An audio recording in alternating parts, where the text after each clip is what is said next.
This is Taking Stock on Bloomberg. I'm Pim Fox. We're taking stock of infrastructure in the United States. Transportation Secretary Ray LaHood is calling for a robust amount of money for bus, rail, and other transit projects that could create jobs or otherwise boost the economy. So how much is robust? Let's find out more details. We have Felix Rohatyn of Rohatyn Associates, former managing director at Lazard and a former U.S. ambassador to France. And we also have Governor Ed Rendell. He is the governor of Pennsylvania. Governor Rendell, as you were just saying, complete your thought, this whole idea of a national infrastructure bank. How would this work? A public-private partnership? The government puts up a little bit of money and then gets private money involved. Absolutely. The government would plant seed money, and in Senator Dodd's bill, that's $60 billion, which used to sound like a lot of money, but in the Palace of Truth and Justice isn't, but it's a good start. And then, and Ambassador Rohatyn can really explain this, we get the private sector to invest in the bank by giving tax credits, by floating bonds, by doing things. We can take that $60 billion and turn it into, with a public-private partnership, turn it into close to $1 trillion that we can begin major projects of national and regional significance. Like, for example, Pim, how about America having a high-speed rail system that's competitive with what Europe and Asia have? And think of what that would do for the country, and think of all of the steel that would be used. Think of all of the jobs produced in building out that system. That's the beauty of infrastructure. It not only creates jobs on site, good construction jobs that can't be outsourced, but it creates jobs back at American factories, manufacturing factories. Ambassador Rohatyn, explain how a national infrastructure bank would work with the private sector coming in, because we've had, for example, Fannie Mae, Freddie Mac, examples of public efforts to boost, in this case, the housing industry. How do you ensure that the private sector doesn't just go after the projects that are very profitable? Well, because when you put this bank together and you capitalize it, as the governor said, the Dodd bill looked for $60 billion as the capital of this.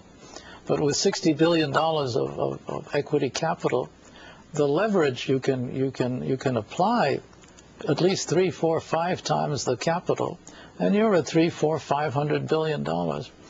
And over 4 or 5 years, you're making progress. Now, there is a group of civil engineers that looks at this every year, and every year it gets worse. And they are now at the point where they've said that we in this country require an investment of $2 trillion over the next 5 years to bring our infrastructure into a halfway viable condition. So this is money that we have to raise.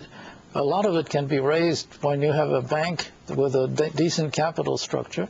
I think it should also be open to foreign investment. I think in Europe or in the Far East, you have your big institutions, banks, etc., that are very, very anxious to invest in infrastructure in this country, including power companies in Europe that are in the business already. So if you have the private sector, either through banks or industrial companies, owning, say, 50% of the capital of our bank, it will just be like I was going to say any other bank. I don't think I want to say that today. But it is, then you run it like a business. You have the power of the Senate to confirm the management. The president would appoint the president. And it would make a huge difference. Governor Rendell, let's assume that you get the money. Let's move on. What about the political will to actually get projects completed across state lines? We also know that there's a lot of decentralized power at work. Well, there is. And again, the infrastructure bank is not seeking to replace, let's say, ordinary transportation funding. The transportation bills would still go on. Each state would get their share, and the small states wouldn't have to worry about being cut out. They would still get their share by formula for their in-state projects. But let's take a project that you may be familiar with, Pim. Norfolk Southern wants to build an expanded freight line from 6 states, from the south all the way up to New York, cutting through, of course, Pennsylvania, which is why I'm involved.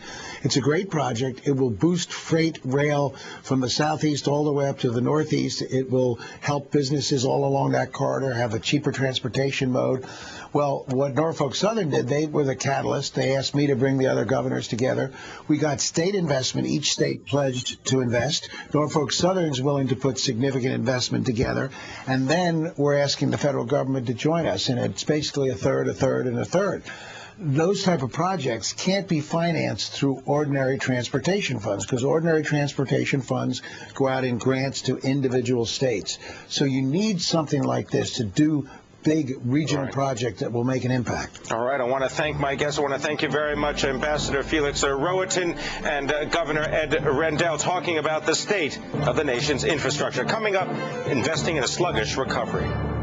Bloomberg Television is brought to you by Progressive, making insurance better. Visit progressive.com or call 1-800-PROGRESSIVE.